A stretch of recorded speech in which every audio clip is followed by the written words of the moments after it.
Dans la région de l'Est, la coalition régionale des associations de veille citoyenne s'est aussi inscrite dans la dynamique des meetings. En sus des encouragements, elle fait don de près de 2 tonnes de vivres et une enveloppe de 500 000 francs. Désiré Ilboudo et Joël Tendambiga.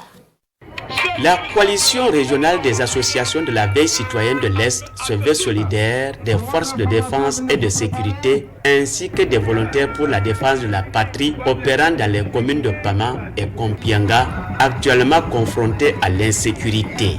Al-Aremi, près de 2 tonnes de riz et de maïs en guise de soutien lors du meeting marquant le premier anniversaire de la sortie de l'AES de la CEDEAO. On est sorti pour dire non à la CEDEAO, on est sorti définitivement de cette organisation. On s'est rendu compte qu'ils sont guidés par une commande de néocolonialisme pour dire qu'ils vont prolonger ça jusqu'à 6 mois. Nous, on fait faire appel à toute la jeunesse de l'AIS que c'est à partir d'aujourd'hui qu'on est sorti de la CEDEAO. On est prêt à l'accompagner. Toutes les femmes de la région de l'Est sont nombreuses à toutes les occasions pour qu'on l'accompagne, l'ovationner, pour lui dire qu'on est d'accord avec son principe. Aux côtés des différents acteurs de développement de la région de l'Est qui participent à ce meeting de soutien des États de l'AES, sont présentes les communautés de ces pays résidents à Fadan-Gourma. Le peuple se soudé pour accompagner nos 3 présidents de Burkina et le Mali et le Niger.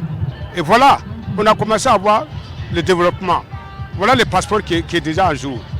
Maintenant, on demandait qu'ils n'ont qu'à tout faire encore pour nous faire sortir notre monnaie. On ne veut pas CEDEAO aujourd'hui, on ne veut pas CEDEAO demain. On va souhaiter, Dieu n'a qu'à nous donner la force, on n'a qu'à être même personne, une seule personne, combattre nos ennemis. Ces citoyens de la Confédération de l'AES entendent maintenir leur engagement jusqu'à la libération totale de leur espace du joug de l'impérialisme colonial.